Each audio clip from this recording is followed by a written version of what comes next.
अस्तु महाराज जी। मैं ये पूछ रहा था, मेरा प्रश्न ये है कि जो शराब पीने वाला व्यक्ति है वो आपको आहार दे सकता है या नहीं, और भगवान का अभिषेक कर सकता है कि नहीं। सचिन त्यागी भैया जी, देखिए शराब एक व्यसन है, बुरी आदत है, मानवता के खिलाफ है।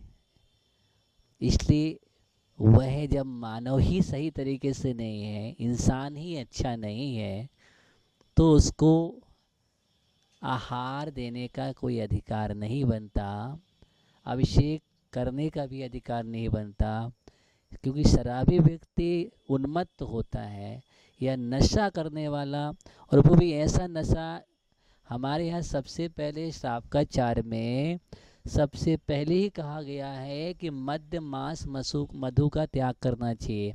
जब बालक का प्रथम दर्शन जन्म के बाद 45 दिन में भगवान का दर्शन करते हैं, तो उस समय दर्शन के पश्चात गुरु के पास जाते हैं और उस समय संस्कार दिए जाते हैं और उसको अष्टमूल गुणों के संस्कार दिए जाते हैं। और माता पिता से कहा जाता है कि इस बालक का ध्यान रखना, 8 वर्ष तक आपको ध्यान रखना है कि इसको कोई भी शराब आदि मांस आदि नहीं खिलाना, शराब नहीं पिलाना, ये आपका कर्तव्य है।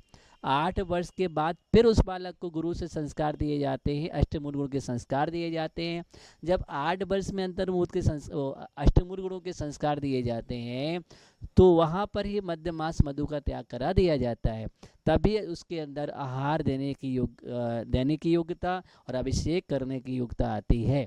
इसलिए अपने आप सिद्ध होता है कि मद्यपायी व्यक्ति ना तो अभिषेक कर सकता है और न मूल राजों को आहार दे सकता है।